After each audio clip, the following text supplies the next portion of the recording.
हमारा जो शरीर है वो 5 चीजों का बना हुआ है। ठीक है, ये 5 महाभूत हैं, गगन, समीर, अनल, जल, धरणी। अब गगन का मतलब है आकाश। ठीक है, ये तो फास्टिंग का तत्व है। जब आप कुछ नहीं खाएंगे तो आप आकाश के भी तो बने हुए, तो उसकी जरूरत पूरी होगी, उसकी मांग है उसकी पूर्ति होगी। अच्छा, उससे जो नेक्स्ट लेवल है, जो अच्छा लेवल और एक लेवल नीचे है, वो है समीर। समीर का मतलब हवा। तो ये जैसे पालक हुआ, इसमें हवा का तत्व है। आपके सैलेड हुआ, ठीक है, सैलेड में जैसे आप हरी पत्तियां खाते हो, तो ये सब समीर तत्व को आपके अंदर देंगी जो हमें चाहिए। ठीक है, फिर फलों में जो है वो अग्नि तत्व होता है। ठीक है, तो वो भी हमें चाहिए होता है। फिर उसके बाद जो कुक सब्जियां होती हैं उसमें जल तत्व होता है। और फाइनली जो सबसे निकृष्ट है वो है पृथ्वी तत्व। तो पृथ्वी तत्व आता है आपकी दाल में, चावल में, ठीक है, रोटी में। तो वो कम से कम आप खाइए। जैसे आप सिंगल ग्रेन खाते हो, ताकि भी मिनिमाइज कर दीजिए ना, एक ही ग्रेन एट ए टाइम खाइए, कम जाएगा ना आपके अंदर आए। तो यही आपको ध्यान रखना है कि हम इन 5 महाभूतों के अंश से ही तो बने हैं। ठीक है, तो इन 5 चीजों की हमारे अंदर पूर्ति होनी चाहिए।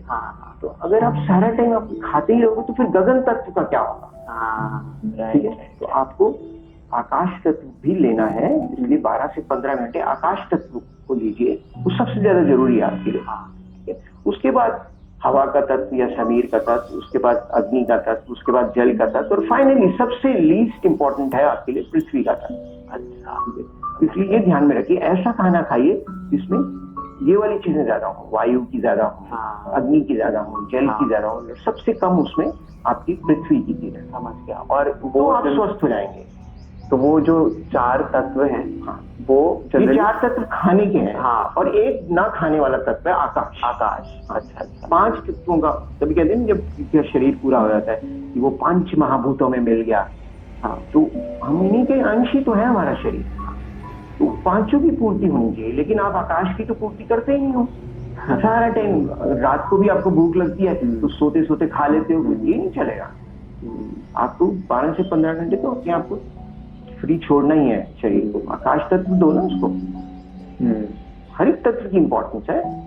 सैलेड खाइए, उसमें आपको वायु तत्व मिलता है। फल खाइए, उसमें अग्नि तत्व मिलता है। कुक सब्जियां खाइए, उसमें जल तत्व है। ठीक है, सब्जियों में मतलब दाल वगैरह में नहीं, दाल रोटी चावल में आपका पृथ्वी तत्व। सब चीजें आप लीजिए, लेकिन कायदे के हिसाब से लीजिए, क्योंकि सबसे कम हमें पृथ्वी तत्व लेना है। और अभी सबसे ज्यादा हम खाते हैं, तीनों टाइम हम ग्रेन, दाल, इस तरह की चीजें खाते हैं अपनी लाइफस्टाइल में, तो पृथ्वी तक सर बहुत ज्यादा हो जाता है। क्योंकि वो बड़ा स्वाद होता है ना, पेट भी भरता है उससे। हम पेट भरने के लिए खाते हैं, हम कोई स्वस्थ रहने के लिए थोड़ी खाते हैं। अल्पाहार जरूरी है, मित आहारी, ये गीता में लिखा हुआ है। थोड़ा खाना है, ज्यादा नहीं खाना है। जो जापान में लोग 100-100 साल रहते हैं, आप उनकी कटोरियों को साइज तो देखिए, जितना वो खाते हैं। बहुत छोटी छोटी कटोरियां उनकी, तभी तो वो इतनी लंबी उम्र रखते हैं। तो अगर आप जीत के गुलाम है ना, तो आपको तो पृथ्वी तत्व ही अच्छा लगेगा। उसका तो मुकाबला नहीं है ना टेस्ट में। फल खाने में क्या मजा आएगा आपको? ठीक है, आप टेस्ट के गुलाम हो जाए तो फिर तो सब कुछ छोड़ दीजिए ना, फिर आप भूल जाए हेल्थ के बारे में। और जब आपकी हेल्थ अच्छी होगी ना, तो उसके इंडिकेशन दिखाई पड़ेंगे आपको। आपको सर्दी में सर्दी नहीं लगेगी, गर्मी में गर्मी नहीं लगेगी, आपको मोमोज देख के अट्रैक्ट नहीं हो गया, आपको गोलगप्पे से अट्रैक्शन नहीं होगी। ये खुद ब खुद होगा, क्योंकि आपका शरीर अब साफ हो गया है, उसमें से गंदगी निकल गई है। और ये गंदगी शरीर को धोने से नहीं निकल सकती। आप रफेज डालेंगे अंदर, ठीक तरह से खाना अंदर डालेंगे, मतलब ठीक तरह का खाना अंदर डालेंगे जिसमें फाइबर हो, खूब रिच फाइबर कंटेंट हो, ऐसे खाने को डाल के ये आपको इंडिकेशन दिखाई पड़ेंगी। अब मैं सर्दियों में तो स्वेटर भी नहीं पहनता हूँ, लेकिन उसका रीजन ये है कि मैं फास्टिंग करता हूँ। और कोई लोग करता है फास्टिंग, नवरात्रों के दिनों में 9 दिन में फास्टिंग करता हूँ, सिर्फ पानी पीता हूँ। ठीक है, तो आप भी फास्टिंग करिए, आप देखेंगे कि आपको सर्दी में सर्दी लगनी बंद हो जाएगी। मैं कोई अपने शरीर को वो नहीं दिखा नहीं रहा हूँ, कोई मतलब कोई शोबिज नहीं है मेरा कि भाई मैं वो नहीं, मुझे नहीं लगती सर्दी। आज थोड़ी हल्की फुल्की लगती है तो मैं आधी बाजू का स्वेटर या बनियान पहन लेते हैं हम अंदर। इतनी ज्यादा अगर आपको सर्दी लगती है, इसका मतलब है कि आप ठीक नहीं खा रहे खाना, आपके खाने में कुछ प्रॉब्लम है, इसलिए सर्दी ज्यादा लग रही है, गर्मी ज्यादा लग रही है। ये कोई बात मानने को तैयार नहीं है। तो ये ना आपकी मान्यताएं, आपकी धारणाएं जो है वो गलत है, और उसके परिणाम के कारण, उसके होने के कारण आपको ऐसा दिखता है। सर्दी लग रही है, आपको भूख लगती रहती है सारा टाइम, भूख नहीं लगेगी। और अच्छा अगर लगेगी भी तो पानी पी के भी भूख मिट जाती है, ये सच्ची भूख है। तो झूठी भूख है ना, वो नहीं मिटेगी कभी भी पानी से। तो ये अच्छी हेल्थ की ये आपको इंडिकेशन दिखाई पड़ेंगी बाहर। समझ गया सर। तो ओवरऑल अगर मैं आपका जो आपने बताया उसको समराइज करूं, तो हमें डेली बेसिस पे इस तरह का खाना खाना चाहिए जो 5 तत्वों से बना हो, जिसमें जो अर्थ एलिमेंट है वो सबसे कम हम खाएं, और जो बाकी 4 हैं जिसमें से एक आकाश है, उसके लिए हम फास्टिंग अगर हम करते हैं तो हम डेली बेसिस पे अपने शरीर को स्वस्थ रख सकते हैं विदाउट एनी मेडिसिन। हमें कभी बीमारी नहीं होगी। स्वस्थ रखने के लिए सिर्फ यही चीज जरूरी है, आकाश तत्व रोज दीजिए अपने आप को, और कोई जरूरी चीज नहीं है, ठीक है। लेकिन स्वस्थ अगर रहना है तो डेली फास्टिंग, डेली डिसिप्लिन है आपका, अनुशासन होना चाहिए कि आपको 15 से 12 घंटे तक ना कुछ खाना है, ना कुछ पीना है, ना कुछ खाने की सोचना है, ना पीने की सोचना है। तो ये आपका पार्ट है लाइफ का, ये तो मुझे करना ही है। सर आपने बात किया अनुशासन की, जिसका मतलब है डिसिप्लिन, राइट? डेली डिसिप्लिन चाहिए। हाँ। तो इसका अगर ये जो डिसिप्लिन है ये करना थोड़ा मुश्किल होता है। तो ये इसलिए मुश्किल है क्योंकि आपका शरीर अंदर से मल से भरा हुआ है। जैसे जैसे वो साफ होगा तो खुद ब खुद आपको ये नेचुरल लगेगा, राइट। तो वो जो मल अंदर का है वो शरीर के साबुन लगाने से तो दूर नहीं होगा, लेकिन फाइबर अंदर जाने से वो मल दूर होने लग जाता है। तो आपको कुछ भी नहीं करना है, ये रास्ता करने का है ही नहीं। ये अपने आप को समझाने का रास्ता है कि भाई जो मैं अभी तक सोच रहा था वो गलत था, जो मैं मान रहा था वो अपूर्ण था। मानते तो हम ये हैं कि भाई हमें भगवान सेध देता है, तो खाने के लिए मोमोज खाते हैं, कहाँ हुई आपकी मान्यता पूर्ण? तो आप कॉन्ट्रडिक्ट करते हो ना अपनी। लेकिन अगर आपके अंदर से निर्मल होगा, मल रहित होगा शरीर, तो आपको एक संभावना ही नहीं उठेगी कि मैं मोमोज खाऊं। तो सर वीक 2 में हम बात करते हैं सोल सेट की। सोल सेट मतलब भगवान के साथ हमारा कनेक्शन, जिसमें हम एक चीज बोलते हैं कि एक होती है लाइफ ऑफ लॉजिक, एक ऐसी लाइफ जो लॉजिकली हम जीते हैं, और एक होती है लाइफ ऑफ सरेंडर, एक ऐसी लाइफ जो हम भगवान के भरोसे छोड़ के जीते हैं। तो सर लाइफ है। हाँ। तो सर पहले तो मैं पूछना चाहूंगा कि आपका इन दोनों लाइफ के पे क्या विचार है, और दूसरा भगवान के साथ जो कनेक्शन है उसका क्या इम्पोर्टेंस है हमारी लाइफ में। या देखिए, जैसे हमारा शरीर जो है इन 5 महाभूतों का अंश है, हाँ, गगन समीर अनल जल धरनी, हाँ, तो वैसे ही हमारी जो इसको प्रकृति कहते हैं, 3 प्रकृति के और अंग हैं। ये तो शरीर हुआ ना, ये तो दिखाई पड़ता है, लेकिन जो नहीं दिखता वो है मन, बुद्धि और अहम, ये दिखता नहीं। तो हमारी अष्टधा प्रकृति है, ठीक है। लेकिन ये भी छोटी प्रकृति है, इसको हम अपरा प्रकृति कहते हैं, लेकिन एक परा प्रकृति भी है, और वो भगवान का अंश है। जैसे हमारा शरीर जो है वो 5 महाभूतों का अंश है, ऐसे ही जो दूसरी बड़ी प्रकृति है, जो मतलब जिसको हम परा प्रकृति कहते हैं, मतलब परा मतलब परम प्रकृति वाली, तो उससे परा आया वर्ड। परा प्रकृति जो है वो भी भगवान का अंश है। ये प्रकृति भगवान का अंश नहीं है, ये सब जड़ ही है, लेकिन ये कि थोड़े ज्यादा चेतन होते जाएंगे। शरीर बिल्कुल जड़ है, मन उससे ऊपर है, मतलब वो कम जड़ है, उससे कम जड़ बुद्धि है, उससे कम जड़ अहम है, लेकिन है ये सब अभी जड़ ही। लेकिन अब चेतन की हम बात कर रहे हैं, क्योंकि भगवान चेतन तत्व है। चेतन का मतलब है कि वो लाइफ फोर्स है। अच्छा, इनमें कोई लाइफ थोड़ी है, मन में कोई लाइफ नहीं है, वो भगवान की, क्योंकि भगवान का अंश हमारे अंदर बैठा है, तो हमारा मन सोचता है, कि हमारी बुद्धि में कुछ एनालिसिस करने की ताकत आती है। वो आती है इसलिए क्योंकि भगवान का अंश हमारे अंदर है, चेतन तत्व हमारे साथ है। मतलब जड़ और चेतन का कॉम्बिनेशन है। हम जड़ को चेतन से अलग नहीं कर सकते। अगर चेतन अलग हो गया तो शरीर का कोई मतलब हमारा कोई मतलब ही नहीं है, हम फिर जला दिए जाते हैं। लाइफ फोर्स अगर लाइफ फोर्स हमारे अंदर है, तो कोई हमारी जिंदगी का मतलब है। जैसे 10 में अगर 0 हटा दोगे तो 1 रहता है, तो अभी भी वैल्यू है, लेकिन आप 1 हटा दो तो वो 0 है। तो ये जो जिस भगवान के अंश की हम बात कर रहे हैं या लाइफ फोर्स की बात कर रहे हैं, वो 1 है। बाकी ये जो अष्टधा प्रकृति ये 0 है, लेकिन ये है कि 10 बनाने के लिए दोनों चाहिए ना आपको। तो पहले तो आपको ये समझ लेना चाहिए कि हम जड़ और चेतन का एक ऐसा कॉम्बिनेशन है जो मतलब एकदम इंटीग्रल है, मतलब अलग नहीं किया जा सकता है। कि हम जड़ को चेतन से अलग नहीं कर सकते, हमारे अंदर चेतन तत्व भी है, ठीक है। तो अब सवाल ये है कि आपने इतना ख्याल जड़ के लिए तो रख लिया, आप अपने मन के लिए भी पुस्तकें पढ़ते हैं, फिर ज्ञान के लिए भी मतलब क्या क्या करते हो आप, जड़ के लिए तो बहुत ध्यान रखते हो, और अहम के लिए आप अपने रिलेटिव्स का बड़ा ख्याल रखते हो, वो आपके अहम से रिलेटेड है। अहम मतलब सर ईगो, अहम मतलब ये भी एक लेवल है आपका, ठीक है ना। आपकी एक तो शरीर है लेवल, ठीक है, शरीर के भी हमने 5 हिस्से कर दिए ना, गगन समीर वगैरह, ठीक है। उसके बाद नेक्स्ट लेवल माइंड है, उसके बाद इंटेलेक्ट है, और उसके बाद फाइनली अहम है, जिसको आप इंग्लिश में इसको क्या कहते हैं, ईगो कह सकते हैं। हाँ, ईगो कह सकते हो, है, ठीक है। लेकिन ये सोल नहीं है, सोल तो वो चीज है जो भगवान का अंश है। हाँ, ये सब अभी भी जीरो है। हाँ, ये सब अभी जीरो, ये अभी जड़ में आते हैं, ठीक है। लेकिन अब जो एक असल चीज है जिसके कारण की मतलब जैसे एक सूरज का प्रकाश एक घड़े में दिखता है तो आपको सूरज की प्रतिबिंब दिखता है ना, वैसे ही जब तक वो प्रकाश नहीं है सोल का, तो इनमें कोई ताकत नहीं है अपने आप में। लेकिन अगर वो प्रकाश है हमारे पास तो इनमें ताकत आने लग जाती है।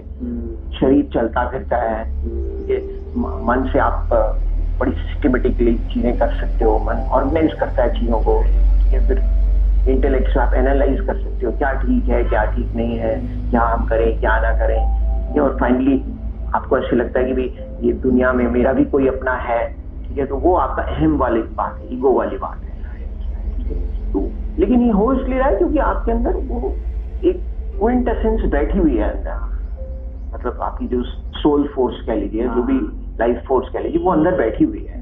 तो पहले तो हमको ये समझ लेना चाहिए कि हम 2 चीजों का इंटीग्रल पार्ट है, हम सिर्फ जड़ ही जड़ नहीं है। हम बहुत ज्यादा इंपॉर्टेंस अपने शरीर को देते हैं, ये तो जड़ में भी सबसे जड़ है, सबसे नीचे की चीज है। अच्छा चलो, उससे ज्यादा लोग जो ज्यादा लोग पढ़े लिखे होते हैं वो मन और इंटेलेक्ट को ही बहुत, माइंड एंड इंटेलेक्ट को ही बहुत ज्यादा इंपॉर्टेंस देते हैं, लेकिन अभी भी ये जड़ है, ठीक है। अभी भी एक असल चीज आपकी तरफ ध्यान नहीं जा रहा है आपका, तो उसके लिए भी तो आप कुछ करिए ना, ठीक है। तो इसलिए हमारा, क्योंकि वो भगवान का अंश है, और जैसे एक पानी का मॉलिक्यूल अगर आप लें तो उसकी कॉम्पोजिशन तो H2O ही है ना, पूरे पानी भी H2O है लेकिन वो भी H2O है। ऐसे ही भगवान का अंश जरूर है लेकिन उसमें सारी भगवान की क्वालिटीज हैं, जो भी भगवान में होती है, ठीक है, वो सब क्वालिटीज उसमें है। तो अब हमारा सवाल नेक्स्ट ये उठता है कि भाई आपने शरीर के लिए तो इतना कर दिया, आपने भोजन को ट्रांसफॉर्म कर दिया, ऐसे ही कुछ मन के लिए, माइंड के लिए, इंटेलेक्ट के लिए भी आप कर लिया, लेकिन इसके लिए क्या करोगे आप, लाइफ फोर्स के लिए क्या करोगे, सोल फोर्स के लिए क्या करोगे? तो उसके लिए भगवान के साथ हमें संपर्क बनाना पड़ेगा, ठीक है। जैसे मैं आपके साथ बोल रहा हूँ, हमें भगवान के साथ भी संवाद करना चाहिए ऐसे, ये बहुत जरूरी है। इसी से ही आपके जीवन में हैप्पीनेस आएगी, और वो हैप्पीनेस ऐसी होगी जिसका कोई मुकाबला नहीं है। वो इस चीज पे नहीं डिपेंड करेगी कि आपके पास ये चीज है, और किसी वस्तु पे नहीं डिपेंड करेगी, किसी व्यक्ति के साथ संबंध है उसके ऊपर नहीं डिपेंड करेगी वो हैप्पीनेस, या कोई सर्कमस्टांसेस बड़े फेवरेबल हैं जिसके ऊपर आपकी हैप्पीनेस डिपेंडेंट नहीं। वो व्यक्ति, वस्तु, परिस्थिति से बिल्कुल ऊपर है वो, लेकिन तब आएगी जब आप ये रियलाइज करेंगे कि आपके अंदर जड़ के अलावा एक चेतन तत्व भी है, और जैसे आपने उसका पोषण किया था जड़ का, ये ऐसे इसका भी पोषण करिए आप, तो आपकी सारी मांग की पूर्ति होगी। और इसीलिए भगवान के साथ जो कनेक्शन है वो बनाना बहुत जरूरी है, क्योंकि जो 0 है उसमें तो हमारा ध्यान रहता है, लेकिन जो 1 है उसके लिए हम कुछ नहीं दिखता है ना। देखिए भगवान की सबसे बड़ी बात ये वो दिखाई नहीं पड़ते, वो हमारी दृष्टि से अगोचर है, मन से परे हैं, बुद्धि से परे हैं, दृष्टि से परे हैं। गीता में लिखा कि जो नाशवान चीजें होती है ना उनकी तो प्रतीति होती है, लेकिन जो असल चीज है उसकी प्रतीति नहीं होती। प्रतीति मतलब कि उसका हमें लगता है, उसको हम फील नहीं कर पाते हैं। फील तो मतलब करते हैं, मतलब छोटू से देख नहीं पाते हैं। जैसे आप गंगा जी के सामने बैठे तो गंगा आपको दिखती है ना, ऐसे आपको भगवान दिख नहीं सकता, क्योंकि जो दिखता है ना वो कभी भी अविनाशी नहीं हो सकता, और भगवान अविनाशी तत्व है। तो ऐसी चीजें जो अविनाशी है वो कभी भी चलती फिरती दिखाई नहीं पड़ेंगी। अविनाशी मतलब इंडेस्ट्रक्टिबल। हाँ, इंडेस्ट्रक्टिबल है, भगवान इंडेस्ट्रक्टिबल है, इसलिए वो कभी भी आपको आपकी नजर के सामने नहीं आएगा। अच्छा, हमारे गुरु जी तो ये कहते थे कि अगर नजर के सामने आ जाएगा तो सूप न खा की तो नाक कट गई कि रावण को तो उन्होंने मार दिया, तो क्या फायदा हुआ उसको भगवान के सामने भी खड़े रहने का। दर्शन का मतलब ये नहीं है, दर्शन का मतलब यही है कि आप जो खुद हैं, जो भूल चुके हैं आप, वो आपको उसकी स्मृति आ जाए। तभी जो लास्ट श्लोक है गीता, उसमें अर्जुन कहता है कि स्मृति लब्ध्वा, अब मुझे याद आएगी कि मैं कौन हूँ। तो आप ये एक इंटीग्रल पार्ट आपका सोल फोर्स है। अब आपको अभी तक भूल चुके थे आप, तो आपको उसकी रियलाइजेशन हो गया कि भाई मैं सोल भी हूँ। तो ये जो भगवान के साथ कनेक्शन है, इसको हम कैसे बना सकते हैं अपनी, अब कौन सी ऐसी प्रैक्टिसेस हैं जिसको हम रोजाना करें तो ये हमें पता चले हम भगवान के करीब जाएं? ये बड़ा अच्छा सवाल है। देखिए, साइंस तो हमने बता दी आपको कि भाई आपके अंदर सिर्फ जड़ तत्व ही नहीं है, चेतन तत्व है, लेकिन अब टेक्नोलॉजी भी तो होनी चाहिए। इसको हम यूज भी तो करें ना इस बात को कि हम दो चीजों के बने हुए हैं। राइट, ठीक है। तो इसके लिए सेवा बहुत जरूरी है। सेवा, ठीक है, सेवा मतलब सर्विस। ठीक है, तो उसको डिफरेंट रिलीजन में डिफरेंट नाम दिया गया है। ठीक है, रामचरितमानस में इसको सेवा का नाम दिया गया है, गीता में इसको दान का नाम दिया गया है, गुरु ग्रंथ साहिब में इसको दशबंध का नाम दिया गया है, बाइबल में इसको टाइजिंग का नाम दिया गया है, और गुरु नानक साहब इसको दशबंध, और मोहम्मद जी जो इसको ज़कात कहते हैं। ये तो ऐसी हर रिलीजन में ये वो एक्नॉलेज करते हैं कि हमें भगवान से कनेक्ट होने के लिए कुछ कायदे वाली चीज तो करनी पड़ेगी। है बेशक ये अभी कायदा ही है, तो बहुत नीचे की स्टार्ट तो वहां से हमें करना पड़ेगा।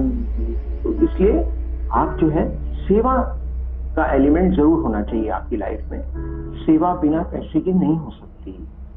ठीक है, अच्छा, कोई भी सेवा आपको करनी है, ठीक है, अगर आपको अपनी मम्मी को भी खाना खिलाना है तो बाहर से ऑर्डर करने के लिए पैसे तो चाहिए। अगर मम्मी कहती है आज मुझे खाना नहीं बनाना है, ठीक है, तो आप उनकी सेवा कर रहे हैं ना, उनके बाहर से उनके लिए मंगवा रहे हैं, तो उसके लिए पैसा तो चाहिए। तो इसलिए हमें सेवा के लिए पैसा तो अपनी जिंदगी में किसी ना किसी तरीके से कमाना ही है। ठीक है, लेकिन पैसा कमा कर हम ये ना सोचें कि भाई अब जो पैसे हमारी जेब में आ गए इसको तो हम अपने लिए ही खर्चेंगे जी, मैं अपने कपड़े लाऊंगा, नहीं, ऐसा मत सोचिए। उसमें से सबसे पहले प्राथमिकता के साथ एक हिस्सा, जो कि हमारे शास्त्र कहते हैं 10% होना चाहिए, 10% को आप भगवान के लिए अलग कर दीजिए। उसके बाद जो 90% है, ठीक है, वो आपके जो अपने खूंटे हैं जिनसे आप बंधे हुए, जैसे आप माँ से बंधे हो, बाप से बंधे हो, भाई से बंधे हो, ठीक है, अपने बच्चों से बंधे हो, पत्नी से बंधे हो, अपने घर से बंधे हुए हो, या अपने दोस्तों से, अपने रिश्तेदारों से बंधे हुए, ये सब खूंटे हैं आपके। बाकी जो 9/10 आपके पास, वो इन खूंटों के लिए है।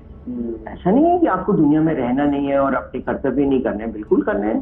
ठीक है, तो सेवा में बस ये ध्यान रखना है कि हमें पहले एक हिस्सा प्राथमिकता के साथ और इस भावना के साथ निकालना है, ये भगवान का है, और फिर बाकी का जो है उसको अपने लिए बरतना है। लेकिन फिर उसमें यही ध्यान रखना है कि सेवा मैं भगवान की कर रहा हूँ, इनमें भी भगवान का अंश है। मेरी माँ में, मेरे बाप में, मेरे दोस्तों में, मेरे दोस्त की माँ में। अगर आपका माँ घड़ी मांगती है तो आप दे दोगे, लेकिन अगर आपकी दोस्त की माँ आपसे मांग रही तो आप क्यों इतराज करते हो? उसमें भगवान का अंश नहीं है क्या? तो इसका मतलब है आप अपनी माँ को दे रहे हो, आप भगवान को नहीं दे रहे हो घड़ी।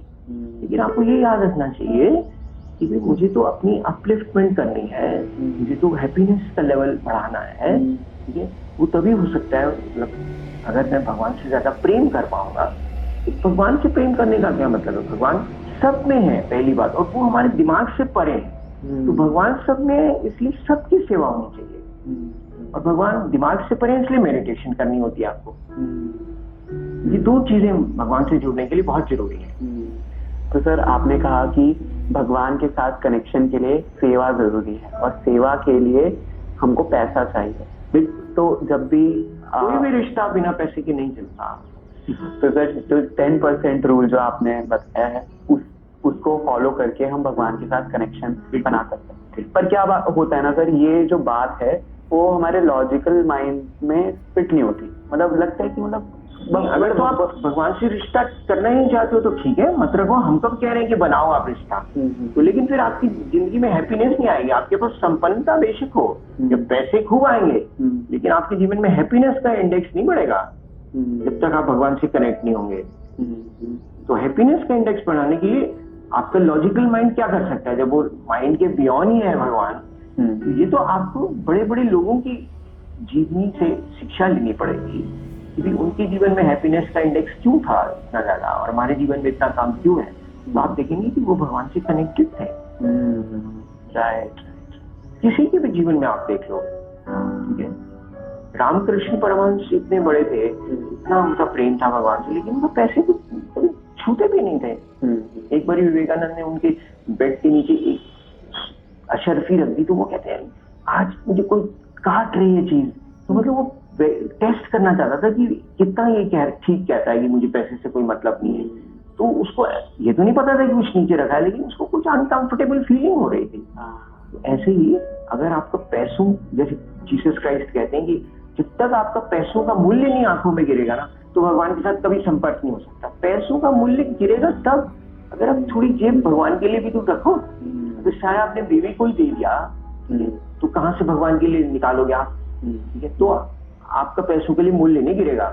ठीक है, आप एक एक पैसे के लिए मोहताज रहोगे, लेकिन जैसे ही पैसे का मूल्य गिर जाएगा, मतलब जैसे ही आप भगवान से कनेक्ट होगे, तो जरूरत से पहले और समय से पहले और जरूरत से ज्यादा आपको देगा भगवान। ये आप वेरीफाई करके देखिए।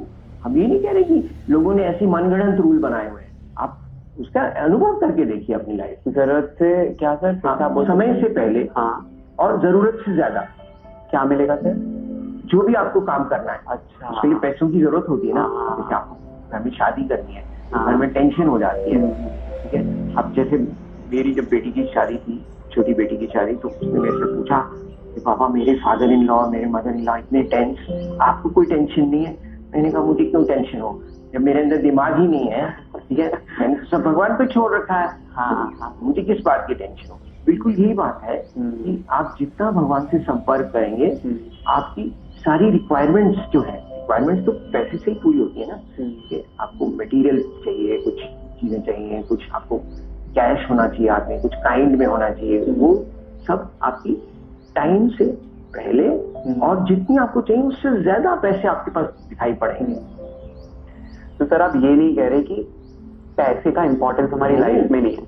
महत्ता नहीं है, महत्व तो है।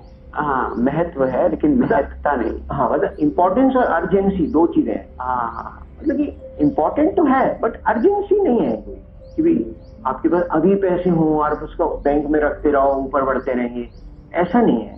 ठीक है, इम्पोर्टेंस तो है पैसे की। भगवान से संपर्क बनाना बहुत आसान है। सिर्फ आपको एक कायदे की बात सीखने की ये है कि जो कुछ भी आपको भगवान से मिल रहा है, इन पर्टिकुलर पैसे ही मिल रहे हैं, लेकिन उसमें सबसे पहले आप 10वां निकाल लीजिए और बड़े प्रेम के साथ कि मैं भगवान को दे रहा हूँ। ठीक है, और बाकी का स्वयं बरतिए। मैं कभी कह रहा हूँ कि आप पैसे अपने यूज के लिए मत रखिए, नहीं कह रहा हूँ। मैं सिर्फ कह रहा हूँ आपने अपना एटीट्यूडनल चेंज किया है, एटीट्यूड पैसे की तरफ बदला है। आप ये नहीं कह रहे कि ये पैसे मैंने कमाए जी, भगवान को क्यों दें हम। तो सिर्फ ये आपको कह रहे हैं कि आप संपर्क चाहते हो या नहीं। अगर आप संपर्क चाहते हो तो इतना करके देखो और फिर देखो क्या इसके कॉन्सिक्वेंसेज हैं। ये बड़ी हैरानगी लगी थी जब मेरे गुरुजी ने कहा कि हमें देना भगवान को है। Whole of life is giving, and giving मतलब भगवान को देना है। हमें किसी जरूरतमंद को नहीं देना है, हमें किसी लूले लंगड़े को नहीं देना है। वो अगर आप देते तो अपने जो आपके बच गए पैसे उसमें से दीजिए आप। ठीक है, लेकिन एक ऐसा उसका हिस्सा है जो भगवान के लिए निकलेगा, उस पर आप अपना दिमाग नहीं लगा सकते। तब आपके कॉन्सिक्वेंसेज आने शुरू होंगे, आपका हैप्पीनेस का इंडेक्स आप देखेंगे बढ़ना शुरू होगा, आप सर्कमस्टांसेस से ऊपर उठ जाएंगे। आपको व्यक्तियों ने क्या कहा है, अपमान किया, वो कोई फर्क नहीं पड़ेगा। ठीक है, आपके साथ कोई रिश्ता तोड़ रहा है नहीं तोड़ रहा है, आपको उससे कोई फर्क नहीं पड़ेगा। कोई वस्तु आपकी खो गई या नहीं आपके पास है, उसका कोई फर्क नहीं पड़ेगा। लेकिन ये तब अगर आप ये वाला रूल फॉलो करेंगे कि सबसे पहले निकालना है, एक सही मात्रा में निकालना है और प्रेम के साथ, निश्चेवल प्रेम। आपको कुछ चाहिए नहीं, इसलिए नहीं निकाल रहे कि कोई बिजनेस कर रहे हो भगवान के साथ, कोई ट्रांजैक्शन नहीं कर रहे हो भगवान के साथ कि मैं ये निकालूंगा तो मेरे ये मिलना चाहिए, वो तो फिर एक धर्म का रास्ता है, ठीक है, वो आप करिए, लेकिन उसमें कोई हैप्पीनेस का लेना देना नहीं है। हम तो यहाँ पे जीवन की प्रोग्रेस की बात कर रहे हैं कि आपका जीवन का स्तर ऊपर उठे, ठीक है, आप लाइफ अच्छी तरह से लीड कर सकें, हम उसकी बात कर रहे हैं। तो उसके लिए बस इतना सिंपल सा रूल है कि आप भगवान के साथ संपर्क बना सकते हैं। बाकी हाँ, इसमें आपका माइंड तो डेफिनेटली शत्रु का रोल प्ले करेगा। तो अगर आपका दिल बड़ा साफ है तो आपको बड़ी जल्दी समझ आएगी बात। ये तो डिपेंड करता है आप बुद्धि प्रधान है या हृदय प्रधान है। अब मैं तो हृदय प्रधान हूँ, तो मेरे लिए कोई मुश्किल बात नहीं है समझना, लेकिन जिनमें बुद्धि की प्रधानता है उनको बड़ी मुश्किल है ये डाइजेस्ट करनी बात। तो ये तो फिर अब आपकी प्रॉब्लम है ना, आप और लिटरेचर पढ़िए और सोचिए और लोगों की जीवनियों को स्टडी करिए और फिर देखिए कि भी क्या सब में एक कॉमन बात दिखाई पड़ती है और कोई कॉमन डिनोमिनेटर है। तो आप देखेंगे कि हर एक बड़े आदमी ने दिया है। The whole of life is giving, और उसमें से गिविंग भी भगवान के लिए देना है हमें। बाकी तो गिविंग सब करते हैं, आप अपने बच्चों को एजुकेशन देते हो, गिविंग वो नहीं है क्या? भगवान के लिए देना है आपको। आपके घर कोई मांगता आ जाए उसको देते नहीं हम। मंदिर में जाओगे, एक पंडित ने कुछ कहा तो पंडित को देते नहीं, बट वो उसकी बात नहीं हम कर रहे हैं, वो भगवान की गिविंग नहीं है। आपको पता नहीं लगना चाहिए। जैसे मेरे पिताजी कहते थे कि जो लेफ्ट हैंड पे, जो राइट हैंड में पैसे आपके निकले, वो लेफ्ट हैंड को पता नहीं लगने चाहिए। वो है भगवान को गिविंग। मतलब नेकी कर कुएं में डाल, अब उसका आपको वो नहीं करना कि भाई मेरे उस पैसों का क्या हुआ जी। वो तो फिर आप जो 90% आपका बचा था उसका देखिए ना, क्या हुआ आपके पैसों का, ठीक तरह से आपने उनको इन्वेस्ट किया नहीं किया, या जिसकी जरूरत थी उसकी पूरी हुई या नहीं हुई, कोई फर्क है। तो सर जो लाइफ ऑफ लॉजिक, बिंदास जिसको कहते हैं वो वाली बात नहीं, बिंदास वो नहीं बनोगे आप कभी भी। हाँ, अगर आप भगवान के साथ संपर्क नहीं रखते हो। हाँ, समझ गए। तो सर अगर बिंदास जिंदगी चाहिए तो भगवान के साथ कनेक्शन बहुत जरूरी है, क्योंकि ऐसी बातों की कोई इम्पोर्टेंस देता नहीं है ना, ठीक है, तो इसलिए आदमी को समझ नहीं आती है बातें। अगर सब लोग ये बातें इम्पोर्टेंट फील करते हैं, असल बात तो ये है कि आपकी सेहत होनी चाहिए, आपका भगवान से कनेक्शन होना चाहिए, आपके अंदर अच्छे अच्छे गुण होने चाहिए, ठीक है। तो लेकिन कोई लोगों ने भाई अच्छा खासा बिल्डिंग होनी चाहिए, 10-10 कारें होनी चाहिए, विदेश में नौकरी होनी चाहिए। अगर ऐसी चीजों को आप इम्पोर्टेंस दे रहे हो तो फिर क्या ही जिंदगी है आपकी। सर इस चैलेंज में हम बात करते हैं एक माइंडसेट की, कि किस तरह जो, जैसा आपने कहा ना कि सृष्टि बदल सकती है, सृष्टि नहीं बदलेगी, दृष्टि बदल सकती है, दृष्टि बदल सकती है। तो ये जो दृष्टिकोण है, ये जो पर्सपेक्टिव है, ये तो चेंज करना, यही सारा गेम ही है। क्या जानते हो, क्या मानते हो। आप गलत चीजें जानते हो, गलत चीजों को मानते हो, ठीक, क्योंकि आप भगवान से कनेक्टेड नहीं हो ना। जैसे ही आप भगवान से कनेक्ट हो गए तो आपको सच सच दिखाई पड़ेगा, झूठ झूठ दिखाई पड़ेगा। तो सर हम हर एक चीज में बहुत नेगेटिव तरीके से अप्रोच करते हैं, जैसे हमें खुद पे कॉन्फिडेंस नहीं होता कि हम ये कर सकते हैं कि नहीं, और विश्वास नहीं होता, बिलीफ नहीं होता, क्योंकि हमारा जो माइंड सेट है वो थोड़ा वीक होता है। तो सर एक स्ट्रॉन्ग माइंड, पहला सवाल ये कि एक स्ट्रॉन्ग माइंड सेट का क्या इम्पोर्टेंस है लाइफ में, और वो कैसे बिल्ड कर सकते हैं? देखिए, छोटा सा ही आपको चेंज करना है।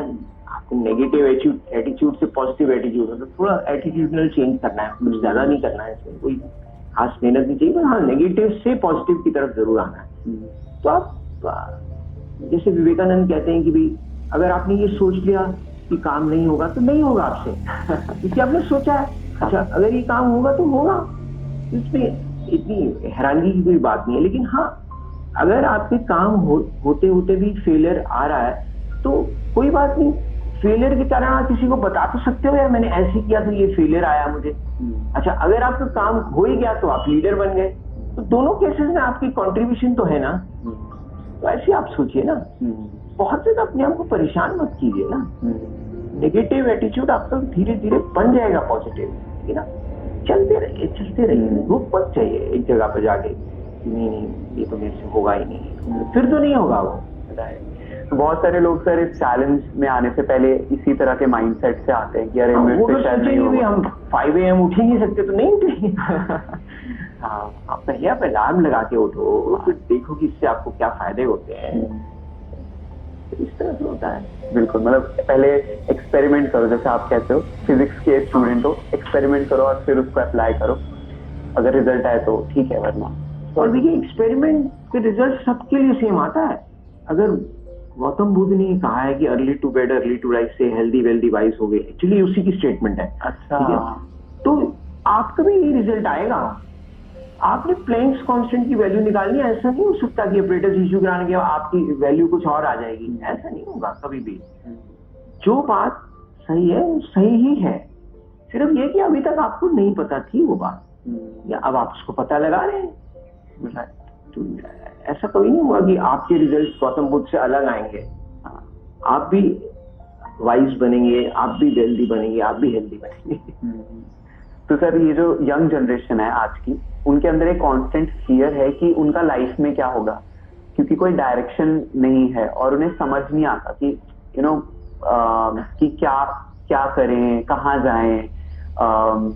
तो उसकी वजह से वो जो फियर है उनके अंदर हमेशा रहता है, उसकी वजह से बहुत स्ट्रेस होता है। तो सर उन लोगों के लिए आपका क्या मैसेज है, उस जनरेशन के लोगों के लिए? दीदी, फियर तो सबसे बड़ा हमारा शत्रु है।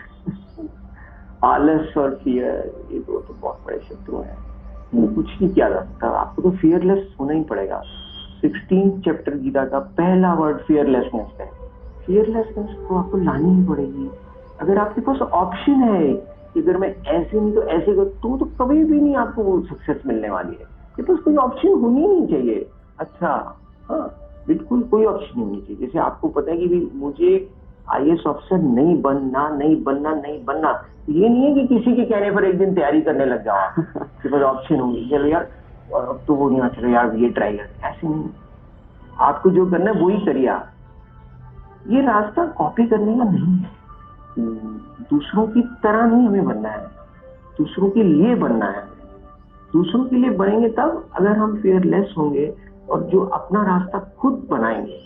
रास्ता तो आपको अपने आप बनाना पड़ेगा और उसमें भगवान आपकी हर कदम पे मदद करेगा। God will be with you at every step. लेकिन ये गॉड को मंजूर नहीं है कि आप फियर आपके अंदर हो। जैसे अभी आपने वो लिखा ओपनिंग में नीचे ना हेडक्वार्टर, हाँ, कि थोड़े से लोगों ने दुनिया को चेंज किया है, क्योंकि वो फियरलेस थे। उन्होंने, उनके ऊपर भी लोगों ने बहुत पत्थर फेंके हुए, लेकिन उन्होंने उसी से इमारत बना दी थी। वो फियरलेसनेस है। तो पता है कि जो हम कर रहे हैं वो बिल्कुल ठीक है। महात्मा गांधी को ये पता था कि नॉन वायलेंस जो मैं कर रहा हूँ ये ही बिल्कुल सही चीज है। कितनी उन्होंने जेल की यातनाएं सही उसके लिए, लेकिन उनको ये पता कि मेरा रास्ता बिल्कुल ठीक है। फियर मत करिए आप। दो ऑप्शंस होने का तो कोई मतलब ही नहीं है किसी भी करियर चॉइस में। अगर दो ऑप्शन है इसका मतलब हम कहीं ना कहीं डर रहे हैं। बिल्कुल डर रहे हैं। और आपके लिए ये नहीं हुआ तो यार ये कर लेंगे, ये तो क्लियर इंडिकेशन है कि आपको वो नहीं होने वाला जो आप चाहते। ऐसे नहीं चलेगा। तो फियरलेसनेस पहला वर्ड। अगर हमें पेरेंट्स की सारी बातें डिट्टो ही फॉलो करनी है तो फिर रहे क्या ज्ञान। वो तो अपने हिसाब से कह रहे हैं, वो तो चाहते हैं कि आपकी लाइफ में ग्रोथ होनी चाहिए। तो उसके लिए वो आपको कुछ सेट सी बात बता रहे हैं जो मतलब थोड़ा सभी करते हैं, बट हमें किसी को कॉपी नहीं करना है। आप अपना माइंडसेट ऐसा बनाइए कि भाई मुझे तो ये करना ही है। Right sir, last question. एक पर्पसफुल लाइफ कैसे जिए? देखिए जी, लाइफ का पर्पस ही जीना है। और अगर पर्पसफुल लाइफ की नई लाइफ है तो दिस इज अर्ली डेथ। तो आप पर्पस तो होना ही चाहिए लाइफ में, जीना ही तो है आपको। क्या पर्पस है लाइफ का? Purpose of life is to live. हंसिए, ठीक है, वॉक करिए, ठीक है, जो सामान घर में चाहिए लेके आइए, पोस्टपोन मत करिए चीजों को। ये है लिविंग, और क्या है। आपको कोई बड़ी बड़ी किताबें नहीं लिखनी है उसके लिए। दूसरों के लिए जीना सीखिए। बहुत जिया आपने अपने लिए। पर्पस लाइफ का तभी आएगा जब आप परमार्थ में चले जाएंगे। परमार्थ मतलब दूसरों के लिए जीना शुरू करिए। आपको बहुत कुछ दिया है भगवान ने, आप में योग्यता सब है, लेकिन आप सारा टाइम अपने लिए ही रखना चाहते हैं। ये क्या मतलब हुआ? दूसरों के लिए भी थोड़ा जी के देखिए। ये इसी से लाइफ का पर्पस आ जाएगा। तो सर एक एक्स्ट्रा ऑर्डिनरी जो आपने कहा बिंदास लाइफ के लिए हमें दूसरों के लिए जीना सीखना होगा। एक्स्ट्राऑर्डिनरी में कोई नाम नहीं चाहिए, कोई पैसे नहीं चाहिए, लेकिन आपको अंदर से फील होगा कि मैं एक्स्ट्राऑर्डिनरी हूँ। औरों को बेशक ना फील हो, ये जरूरी है कि आपके अंदर फीलिंग आनी चाहिए। कि आपको जी भी, जी भगवान मेरा दिन आज का बहुत अच्छा गुजरा। हाँ, मेरे कोई पूछे भी मैंने किया तो कुछ नहीं है, दूध लेके आया, सब्जी लेके आया, हाँ ठीक है, दिन में दोपहर में 1 घंटा सुस्ता लिया, हाँ तो लेकिन मेरा दिन बहुत अच्छा भी था। ये एक्स्ट्राऑर्डिनरी आदमी है। पर आई थिंक इसमें ज्यादा इंपॉर्टेंट वर्ड ऑर्डिनरी है। थोड़ी थोड़ी चीज ज्यादा एक्स्ट्रा थोड़ी ज्यादा करिए। अगर कोई सब्जी नहीं ला रहा तो आप सब्जी भी ला रहे हैं, हाँ ठीक है, किसी ने सर्वेंट लगा रखा है तो आपने थोड़ा सा ज्यादा काम कर दिया, सब्जी भी ले आए। एक्स्ट्रा थोड़ा सा एक्स्ट्रा मतलब है ऑर्डिनरी बिल्कुल सब कुछ, तो आप एक्स्ट्राऑर्डिनरी बन जाएंगे। सब लोग 8 घंटे सोए, आपने थोड़ा सा उसमें एक्स्ट्रा डालेगी। सुबह थोड़ा सा जल्दी उठ गए और जल्दी सो गए, एक्स्ट्रा एफर्ट है, आप एक्स्ट्राऑर्डिनरी बन गए। बिल्कुल सब लोग है मारा मारी है हैप्पीनेस के लिए, लेकिन आपके अंदर एक स्वाभाविक सहज स्वाभाविक हैप्पीनेस है। आपने कुछ एक्स्ट्रा एफर्ट मारा है ना, तो आपका एक्स्ट्राऑर्डिनरी बन गए। लेकिन कोई आपकी गुणगान नहीं करेगा कि आप एक्स्ट्राऑर्डिनरी हैं। आपकी कहीं लिखा नहीं जाएगा कि इसने फला नंबर ऑफ बुक्स लिखी हैं, ठीक है, इसने इतनी स्पीचेस दी हैं। वो लोग भी एक्स्ट्राऑर्डिनरी हैं मान लिया, लेकिन आप भी कोई कम एक्स्ट्राऑर्डिनरी नहीं हो। विवेकानंद ने कहा कि जिसका कोई नाम नहीं है असल में तो वो एक्स्ट्राऑर्डिनरी है। राइट, आई थिंक बहुत ही अच्छा था सर आपके साथ बात करके। कुछ नहीं करना है, ये आप लिख लीजिए बात, आपको कोई भी चीज नहीं करनी है। करो का मतलब मरो। क्यों मरना चाहते हो आप? अपनी सोच बदलिए, दृष्टि बदलिए, नजरिया बदलिए, सब कुछ अपने आप होने लग जाएगा। बस sir thank you so much आज आने के लिए, अपना टाइम देने के लिए। इसी तरह हम आपको बुलाते रहेंगे। हाँ बिल्कुल, मैं तो बहुत खुश होऊंगा। और आपको देखकर बहुत सारे लोग इंस्पायर होंगे। जो नॉलेज आपने मुझे दिया आज, वो नॉलेज आपके थ्रू डायरेक्टली उनके पास गया, तो we are grateful and thank you. नहीं, ये मेरे लिए बहुत बड़ी खुशकिस्मती है कि आपने मुझे ये प्लेटफॉर्म दिया। बिल्कुल सर, आखिरी कोई मैसेज उन लोगों के लिए जो इस चैलेंज में हैं, जो जिन्होंने 2 वीक्स रोज सुबह 5 बजे उठ के इस चैलेंज को लिया। रविंद्रनाथ टैगोर की बड़ी इंपॉर्टेंट सेइंग है, वो बोलता हूँ, it is very simple to be happy but it is difficult to be simple. Be simple, यही हैप्पीनेस का राज है। आप कॉम्प्लिकेटेड मत करिए लाइफ को, बी सिंपल।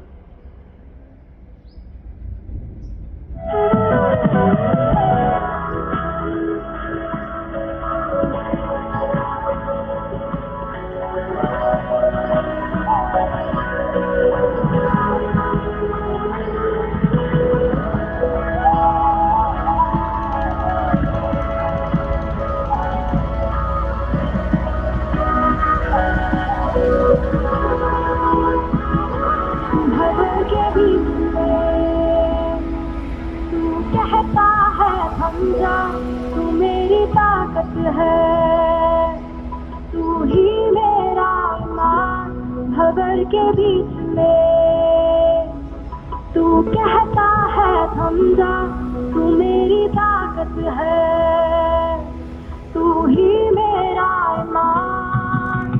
बेफिक्र में तू साथ मेरे साथ, आज भी मेरे साथ है खड़ा, आने वाले कल में भी होगा।